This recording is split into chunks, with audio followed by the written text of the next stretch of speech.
Hey there, we're the Westlaw Pirates and welcome to the show. We're here to share our thoughts on Northwestern athletics and college sports with thoughts and analysis from the visceral to the statistical. We run our tailgate with the red pirate flag flying high above as we give no quarter, especially the fourth. I'm Sam Walter. I'm John Lacombe. And I'm Eric Skauspo. Thanks again for your patience as we get through this crazy February. My gosh, as we limp along. Well, I mean, John, you were famously, carrying the U.S. hockey team on your back. That's true. I mean, and that's why my back is in so much pain because it may look like a totally different person, but you need to be focused on the name on the back of the jersey. I assure you that was me. That number. I mean, if you were a hockey player, John, I think you would pick number 2. I 100% would. When I actually saw this, I was like, "There's a Lacombe number 2 jersey. Well, that's money I'm going to be separated from at some point." But yes, no, yeah, it was all me, Jay Lacombe. That's all you need to know. It was really carrying us to gold. Yeah. But we're back, and we've got a lot to catch up on. I think that today, as we record on Tuesday, we had to shuffle our rundown a little bit as we were getting ready for tonight's game, as the Northwestern men's basketball team extends their winning streak against Indiana to 6 games. Never in the history of Northwestern Indiana basketball has Northwestern won 6 in a row. And with our win on the road in Bloomington tonight, that extends that streak, which is just wild to think about. I mean, who's your daddy now? Exactly. It's awesome. It really is. And no, this isn't like some vintage Indiana team. I think their bubble, and this hurt their bubble chances big time. Big time. But it is a huge win, and I think this game had the effect of taking narratives that we were probably going to be talking about relative to this team on the pod and just like juicing them up like crazy, because I think every Northwestern fan arrived at the same place weeks ago, if not longer, with this team, which is that, like, much as we would wish it to be otherwise in Nick Martinelli's final year, like, we are looking to the future with this team right now. And I think there have been the little things where you look and you're like, well, gosh, before the roof caved in against Michigan, you could see some little things and young guys developing, and obviously some of those guys are at the top of that list with a bullet right now, boy. But you can look and be like, all right, so what can we take out of this? What can we take out of this for the future, whatever? And I think something that most Northwestern fans would not have been circling was the potential for a strong finish to this season. And suddenly they pick up that gutty win against Maryland, which again, no great shakes, but suddenly you go down to Bloomington, you throw a big win like this up, and now you're looking at a 2-game stretch, and it kind of flips the narrative on the season. Suddenly, everyone's looking at the way this team's playing right now and looking at the teams left on the schedule and thinking, this is like something we can build on. Like, this team is looking towards next season, and suddenly, like, you're getting real signs of hope here.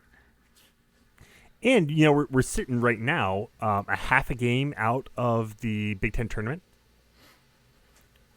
Yeah. And I mean, like, it's a carrot, right? It's something for these guys to play for. And particularly for some of these young guys, it really matters. Obviously, again, though, Nicky Buckets led the way. And I suppose, that's where we should start. I mean, it's like he's the man. And he went down to Bloomington and did it again. 28 points, 5 boards. He just, he paces this team. And, there's a couple other games that have occurred since we last podcasted. He struggled mightily against Michigan. They really shut him down. That's been the MO. The previous few games is teams have been really trying to collapse on buckets, and it's been who else can step up. And he took over tonight, but you had West contributing. You had great minutes and a lot of boards from Sheravino. Arrington Page has looked good. I think what stands out to me though, we've lost this game or a version of this game down the stretch 8 times this year. And there are a couple of notable, against USC, we managed to hold on. Although a USC team that couldn't hit the broadside of the barn from the free throw stripe against South Carolina early on in the year, against DePaul early on in the year, but it's kind of been few and far between. Now we've got 2 games in a row. The 4-point win over Maryland, this win over IU on the road, and I don't know, like, fold that loss against Iowa where we played pretty well, fold the first half against Michigan where we played pretty well, fold the USC UCLA games back to back. Like, this second half of the Big Ten season we knew was going to be really hard, but we're seeing growth. It's not just about the young kids getting run and we're playing for the future by getting them minutes. We're actually seeing them progress as a group and not individually. I think that's just really important, and it's frankly something that we have been critical about Collins in the past. And Angel Sharavino jumps off the page to me. He played 27 minutes tonight. He's an up and down player. There are nights where he looks good. There's nights where he looks off. Like, I think John, before the pod, we were talking about he's just kind of a raw talent. That kind of guy doesn't get better unless you play him. We played him a lot at the beginning of last season, and then we never saw him during conference play, or hardly ever. And I think, to me, that's the more meaningful thing, is not just that we're getting a look at the young guys and seeing them, perform occasionally here and there. It's like, as a unit, they're getting better and learning how to win, in addition to building their own skill set. You mentioned the Jake West a moment ago, and talk about growth and development. I mean, this is a guy who was nails, ice flowing through his veins as he drained 4 free throws with under a minute to go to kind of put this game away tonight. And you think back to earlier in the season when he, it just wasn't there. Like, he has grown so much throughout this season, and this is a guy we're going to be hanging our hat on for years to come. 100%. This to me is his official breakout game. It's not that he hasn't had big games before, but this is a huge game. And he hit those 4 free throws like a boss. He's really good. I think had this game not happened, he was going to be a focal point anyway, because the dude just passes the eye test so heavily. Anytime you watch him, you're like, man, he's 6'3", and he can handle and pass and shoot. And he looks so comfortable doing everything. He's just young. And to your point, Sam, the Michigan game, he's by no means alone in this. But when the roof caved in the second half of that Michigan game, and one of the best teams in the country came roaring back, he, had a little moment where they kind of got away from him a little bit. And that just wasn't the case in this game. Like Scuzz said, it flipped the narrative, because the Cats were down in this one and they came roaring back. And he was a huge part of that, and just a cool customer. Now, there are a couple notably, we were down 9 at halftime, which is exactly the amount Michigan was down against us, right, the week prior. So this was a really big second half comeback. Right, it was huge, and yes, there are a couple of little asterisks. Michigan's final 2 trips down the court. West Indiana's final 2 trips down the court. I mean, West put himself West did not commit a foul on the second to last trip, but he certainly put himself in position where a foul could have been in play. And then Sharavina, look, he hit the dude in the arm while he was taking a 3. It is what it is. Ain't no one crying for Indiana. No one cares outside of Hoosier Nation and the charmed life Indiana's been living.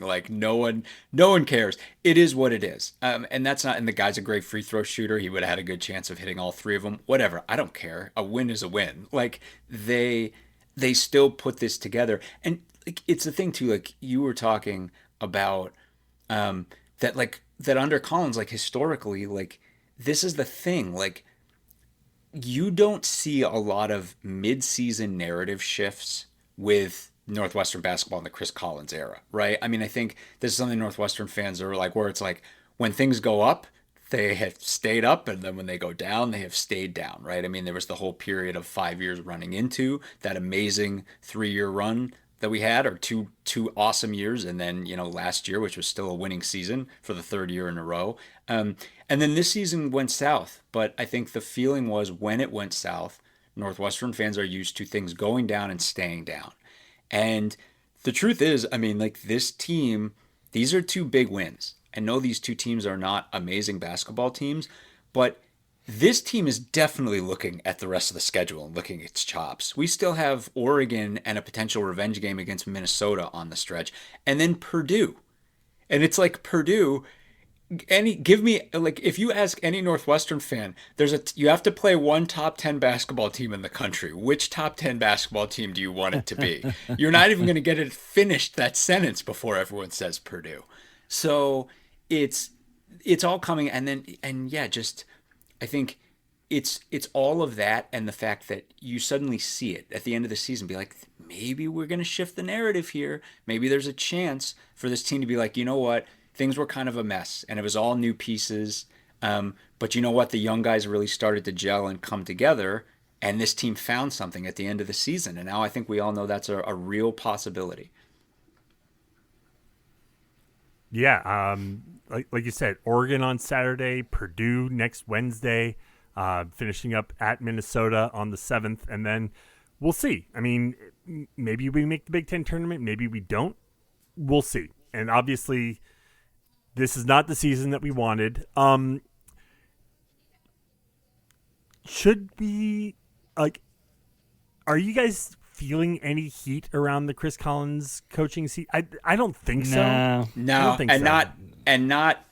not right now. I mean, Yeah. again, No, I mean, sure. I mean, I don't think so.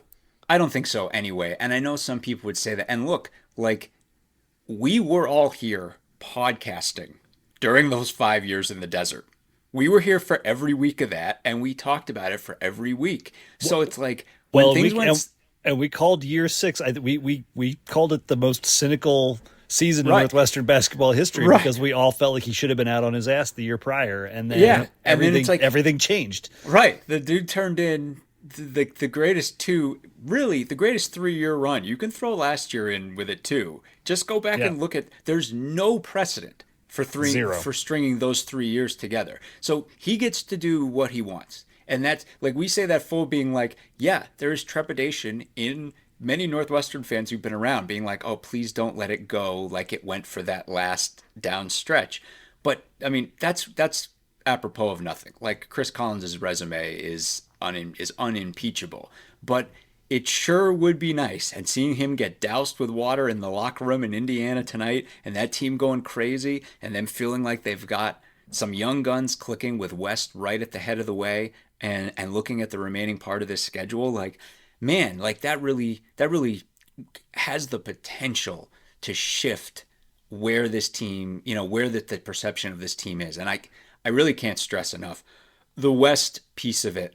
I mean, there's a dude sitting at the end of that bench named Brian McIntosh, who there are a lot of parallels. You look at the way these guys play and their ability to handle and the comfort that they have kind of running an offense, and you see the way that West is growing. And that alone should give you a lot. Like there is no doubt that dude is a dude. That's a Big Ten starting point guard already. It's obvious. And yeah, we're in with him for the long haul, and that's great. But man, if we can build on a little of this momentum and use this and be like, hey, now we've got like, some young players really coming together, and we still got Nicky Buckets, and we got, Reed and Page, and they give us their best.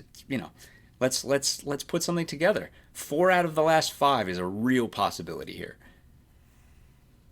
Yeah, definitely exciting, and it looks like there might be some Pirates in attendance next week. Scuzz you're going to be in town. Crossed. Yeah, if everything goes well, you and I will be attending the game. Wheel myself out there to join you in that gurney. Getting old's no fun, fam. Many of you are aware. But if I could, but yeah, you guys go out. It'll be you guys will have a great time. It would, Sam. Last time you and I went out for a Purdue basketball game, I can't remember, but I feel like something happened. I feel like something happened, but who can remember? Who could say? Yeah, absolutely. Let's shift to some softball. When we last spoke, the Cats had just come off a 3-2 trip down to Tempe at the Kajikawa Classic to open the season.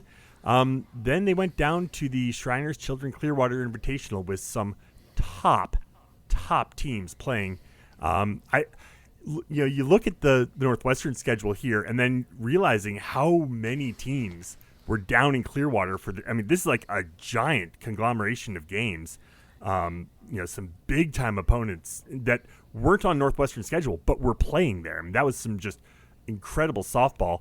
And we got to play number 1 Texas Tech. We got to play number 8 Texas A&M. We got to play number 17 Georgia.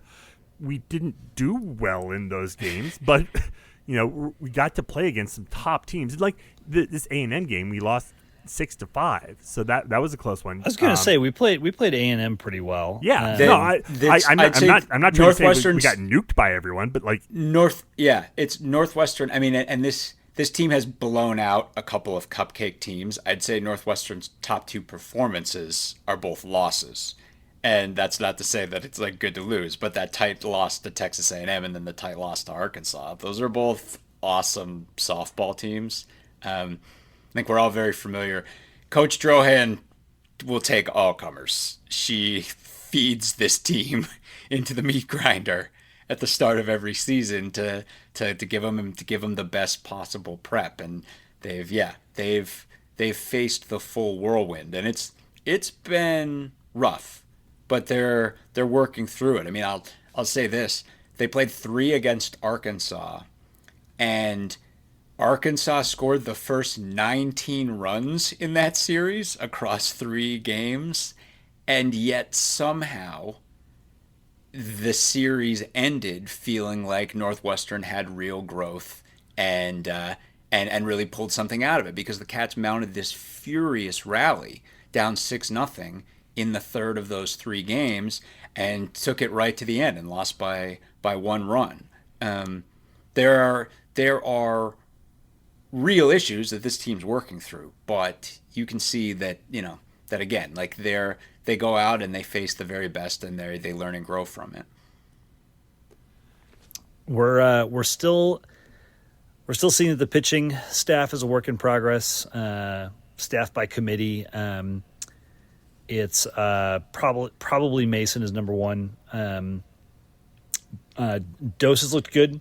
Yeah, the couple times she started, had a tough one against Arkansas in the second of those 3 games. But I think we're still seeing, there's not like even though Mason might be number 1, like we're still pitching a lot of starters. We're not seeing like the Danielle Williams kind of, hey, we're gonna roll out our ace 3 times in a 5-game weekend kind of situation. Yeah, we are as far from that as you could get. Yeah. So that's just going to take some time, and then you hope that the bats can get a little bit more consistency.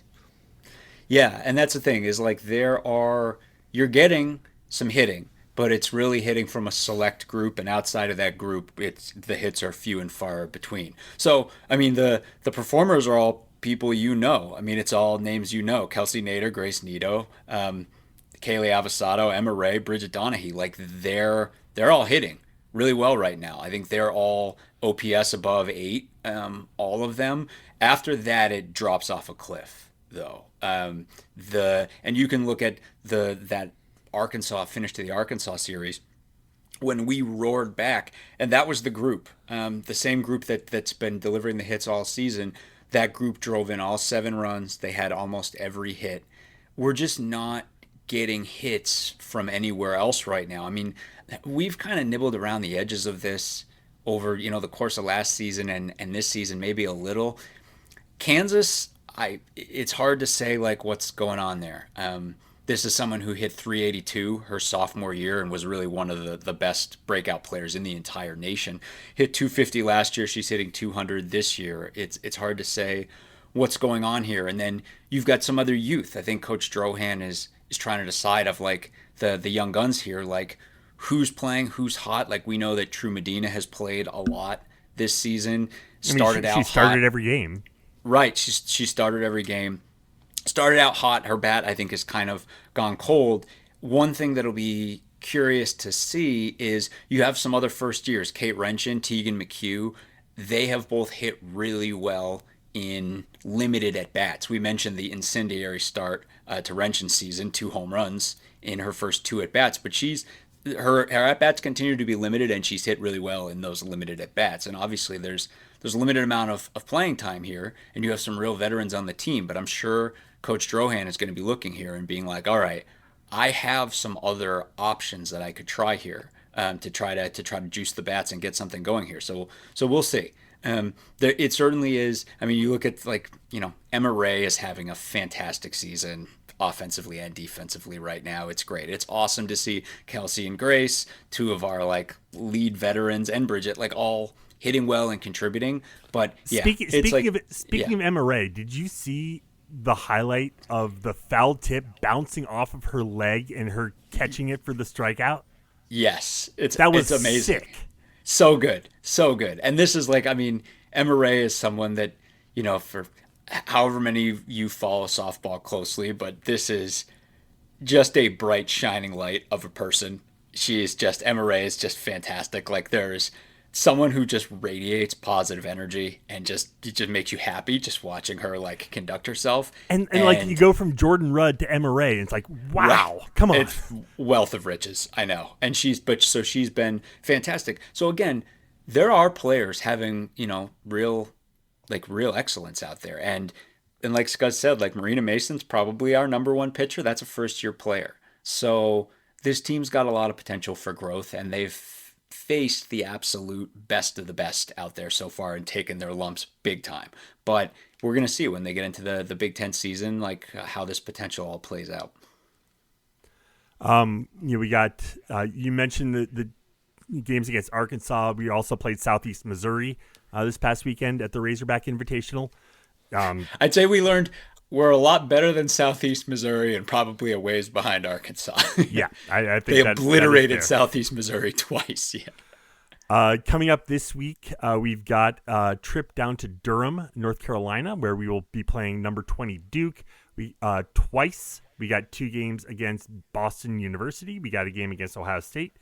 And we got a game against Washington. Well, nope, that game against Washington is at Washington. We're in Big Ten play. But this game against Ohio State, not conference play yet. This is a weekend in North Carolina that will be playing OSU in a non-con game. So, and then Big Ten play starts, like I mentioned. Trip to Seattle to take on Washington. Then we got a set. We're looking in the middle of March. We going to Highland Heights, Kentucky. We're playing Detroit Mercy, Northern Kentucky, Northern Iowa, and then back down in Champaign to take on Illinois. And Highland Heights, Kentucky, also known as my neck of the woods. Oh yeah, that's basically Northern Kentucky on the other side of the river from Cincinnati. Yeah, I was wondering if that is close to you, right? Yep. Cool. And then the home schedule at the ballpark in Rosemont starts on March 26th against Oregon. So once again, with the construction going on at the J, the home games this year will be out in Rosemont. Is it ideal? No. I mean, we saw what happened when the basketball team had to play a season in Rosemont, but it's very easy for a lot of people in the west suburbs to get to, though. Absolutely. West and Northwest, that is an easy stadium to get to, and I will be trying to do that myself a couple of times. If you or a loved one is seriously injured by someone else's negligence, hire Kent Simpson of the Simpson Law Group. After over a decade prosecuting murder cases in Chicago, Simpson opened his own firm focused on wrongful death and personal injury cases. He specializes in car, truck, motorcycle, boat, and other transportation accidents, as well as construction accidents, medical negligence, slip and falls, product liability, and more. Millions recovered for clients. No fee unless he wins. The Simpson Law Group. Compassion, empathy, and vigorous advocacy. Go to simpsonlawgroup.com or call 312-332-2107 for a free consultation.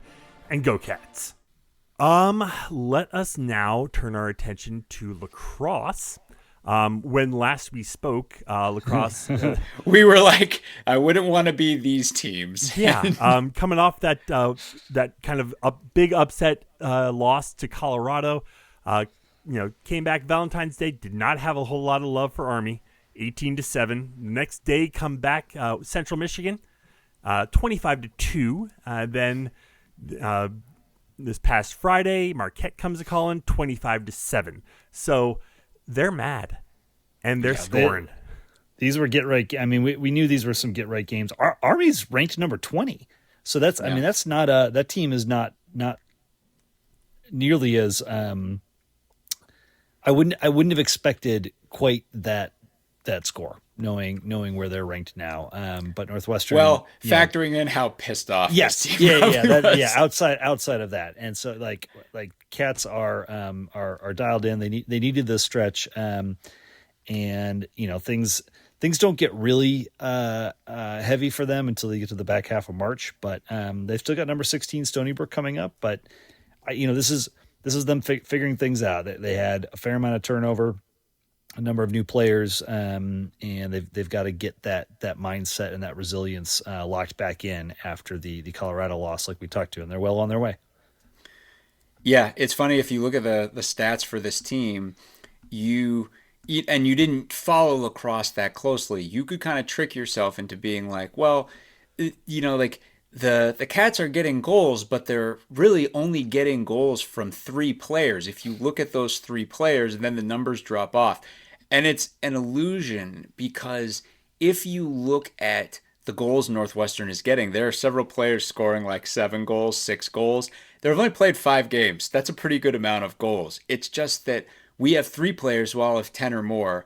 One of those players, Aditi Foster, has scored 17 goals, which I'm pretty sure puts her like top 20 in the nation.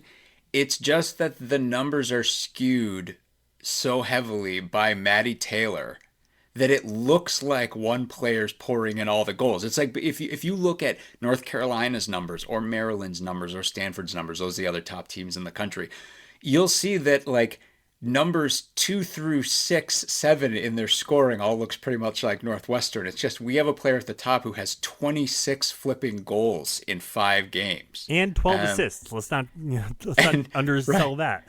And 12 assists. I mean, she's the leading scorer in the nation. She's just absolutely dominating. I mean, we know she's the best of the best, and she's absolutely pouring them in right now. So I think it's the Cats are getting, I mean, again, like Foster's and Adamson was, this massive transfer incoming pickup for us, and she's really delivering her piece. Foster, we know, stepped up as a first year in that huge moment last season, and clearly has taken a massive leap. So the offense is there. The big thing for people to know is like, away from what the Cats themselves are directly doing, helping salve the wound a little bit is Colorado looks great.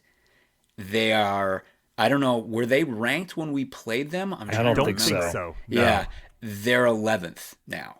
So they played a good ranked Cornell team right on the back of our game, and they held serve. They won that one, I think, 8-5, and then they obliterated Towson. So they've only played 3, but they're looking really good right now, which helps our case for sure. Sure. I mean, not that our case needed helping. No, right. I mean, it's like, but it takes some sting off it. It helps explain what was a tough pill to swallow in that second game of the year. I think one thing that's interesting is to start this season, Northwestern played 5 games in 15 days. Mm-hmm. And in the next 16 days from now, they only played 2. And so this was a very, kind of front-loaded schedule, just from a volume standpoint. And I think it just to me, it just underscores how important it was to get right in those last 3 games and to really, find their mark, et cetera, and to be able to now they can build on that in a methodical way through the year. Who knows? Maybe we see Colorado again come tournament time.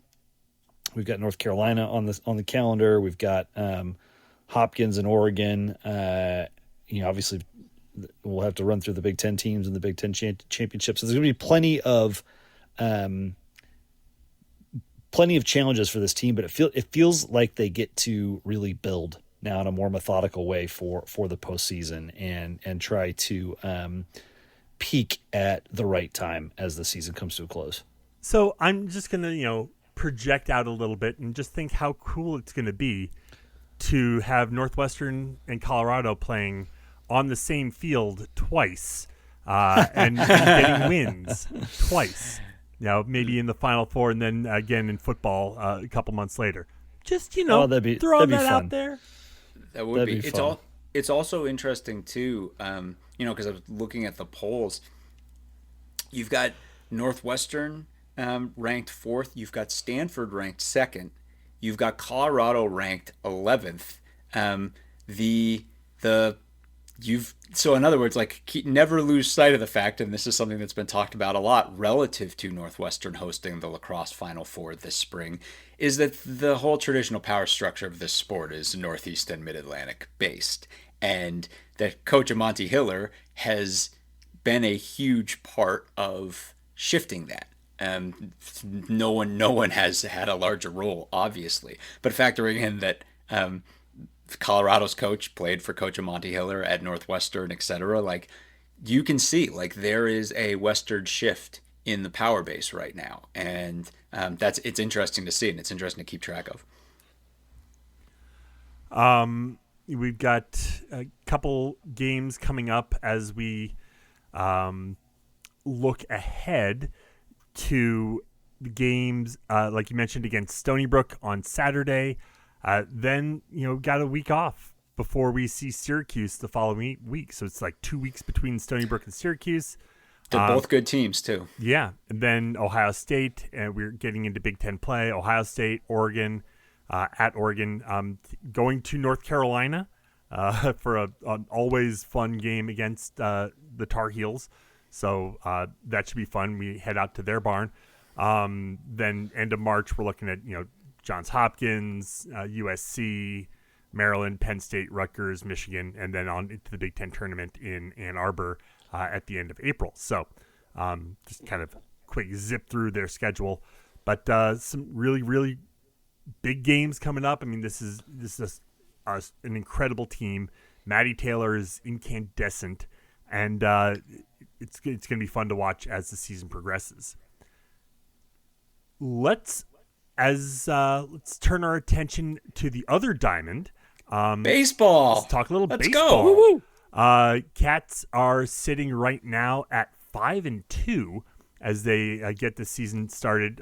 Went down to Rice, lost the first 2 of the season, each by 1 run, 7-6 and 3-2, and it's won 5 in a row since then. Took the third one from Rice, and then a big win over Cornell, and then another game against Cornell that they won in 11 innings. Got a couple from Boston College in that little weekend tournament as well. So sitting at 5-2, they're going down to Atlanta to take on Georgia Tech this weekend. So that's going to be something to kind of keep an eye out for. But a nice start to the baseball season. It really is, and in his young tenure at Northwestern, you really have to tip your hat to Coach Greenspan and the way he has constructed this team, because he's really doing it every way that you could imagine, and it's all seems to be working. So you look and you got guys like Jackson Freeman. We know about Jack Lausch, of course, and Jack Lausch is kind of off to a slow start. But you can look and you can be like, for example, Noah Ruiz is a hot-hitting infielder for the Cats right now. That's a graduate transfer from Biola, so he brought him in. You've got Ryan Weaver on the mound, transfer in from Illinois State, and he's given the Cats a ton of quality innings on the battery, along with Sam Hlubaki, who was a big transfer from Vanderbilt last season and was really kind of like a rock for us on the mound. But then you also look, there's a freshman catcher, hot-hitting catcher, Jay Slater, hitting .292 for us. Nick Barron, he's another freshman. He's hitting well, too. And then you've got McElpatrick, Jackson Freeman leading the way, etc. So the Cats are getting it from everywhere. Like transfers, young guys, old guys. Greenspan has put this thing together, and it's working. This is in 2 short years. I mean, this program was in as bad way as a program could get, and he's getting it done, and he's getting it done every way that a coach could. You want development, there's development. You want great recruitment, great recruitment. You want enticing great transfers to come in, like it's all there. It's a young season, but this team has the pieces. Well, I think it's important to kind of benchmark expectations. Like a winning season, like above 500, would be a big deal for this team. That'd be really successful. And to see them at 5-2 right now, and like to go toe to toe with Rice and be in all three games.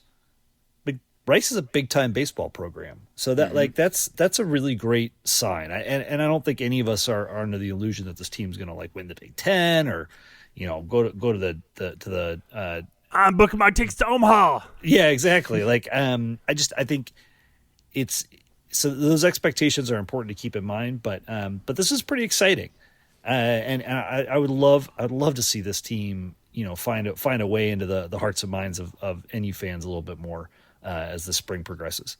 Right, and there's a huge series against Georgia Tech coming up. They're playing 3 against Georgia Tech. That's kind of like the Rice series. It's rubber meets the road. Like that's Georgia Tech baseball. Like you're going to find out, what you're made of. But yeah, this ain't the SEC.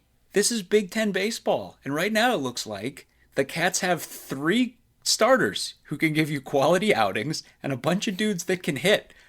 Like there's no secret sauce any more than that. Like this team looks like it can really give as good as it's getting in the Big Ten schedule. And as we mentioned earlier, like Lausch is going to heat up.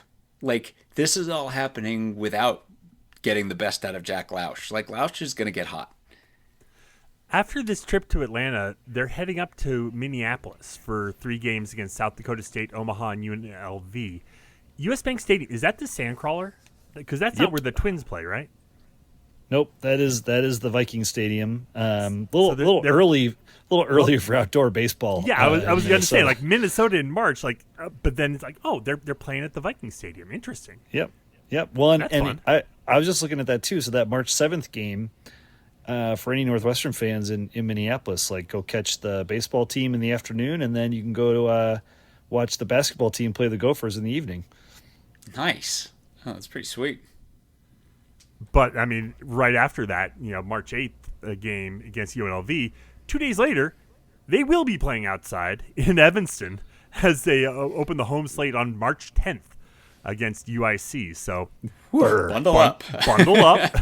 I believe those are, free admission. That's one of those free admission Tuesdays we were talking about. And then they get to host USC in Rocky Miller Park. Oh my gosh. On the 13th and 14th. Hook it to my veins. Amazing. Welcome to Evanston, USC. Yeah. So, and then, they head out west to Oregon. Looks like they're going to be out there all week. They got 3 at Oregon. Then they go to Portland to take on Portland before, heading up the road for a 3-game set in Seattle against Washington. So making the most out of a West Coast trip. You're getting 7 games out west, so that's effective at least. Thank goodness for Zoom classes.